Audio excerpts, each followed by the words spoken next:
ஸ்ரீ தலதா மாளிகைக்கு அருகில் உள்ள மதுபான சாலைகளை அவ்விடத்திலிருந்து அகற்ற முடியாமல் இருப்பது ஏன் என இலங்கை தேசிய சங்க சம்மேளனம் கேள்வி எழுப்பியுள்ளது.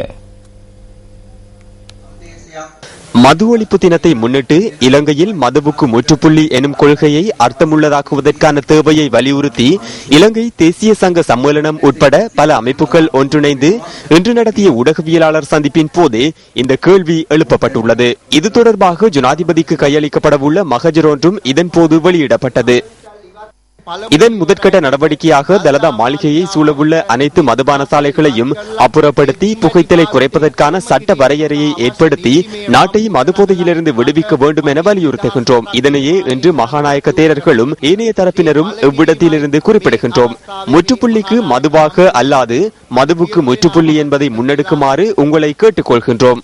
இந்த நாட்டில் அனைத்து தேரர்களும் ஒன்றிணைந்து மதுவுக்கு முற்றுப்புள்ளி என்ற கொள்கையை நடைமுறையில் சாத்தியமான ஒரு திட்டமாக மாற்றியமைக்க முன் வந்துள்ளோம். புகைப்பிடித்தலினால் ஏற்படும் அழிவுகள் தொடர்பில் நீண்ட காலமாக நாங்கள் சுட்டிக்காட்டி வருகின்றோம். இருப்பினும் அது கூடியளவு முன்னேற்றமின்றி நீதிமன்றத்திலும் முடிவு எட்டாமல் காணப்படுகின்றது.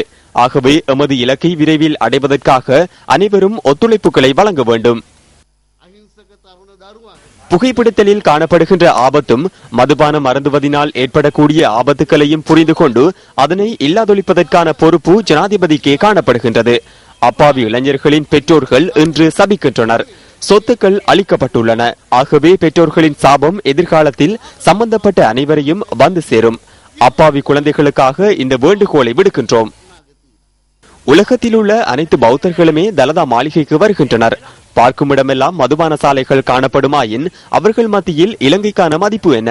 10 ஆண்டுகளுக்கு முன்னர் வழங்கப்பட்ட அனுமதி பத்திரங்களை ரத்து செய்ய முடியாது என கலால் திணைக்கள ஆணையாளர் குறிப்பிடுகின்றார். நாட்டில் ஜனாதிபதிக்கு பெண்ணை ஆணாக்க முடியாது, அதே போன்று ஆணை பெண்ணாக்கவும் முடியாதே தவிர ஏனைய அனைத்தையும் செய்யலாம். அவ்வாறாயின் தலதா மாளிகையை சூழவுள்ள 9 மதுபான சாலைகளையும் மூட முடியாதா? சர்வதேச மது ஒழிப்பு தினமான இன்றேனும் அதனை செய்யுமாறு நாங்கள் கேட்டுக்கொள்கின்றோம். ஊடகவியலாளர் சந்திப்பின் பின்னர் தேரர்கள் பௌத்த மகா சம்மேளன தலைமையகத்தின் முன்னால் சத்தியாகிரக போராட்டத்திலும் ஈடுபட்டனர். மது அற்ற நாட்டினை உருவாக்குவதற்கு அரச தலைவருக்கும் ஆட்சியாளர்களுக்கும் ஞானம் பிறக்க வேண்டும் என இதன் போது பிரார்த்திக்கப்பட்டது.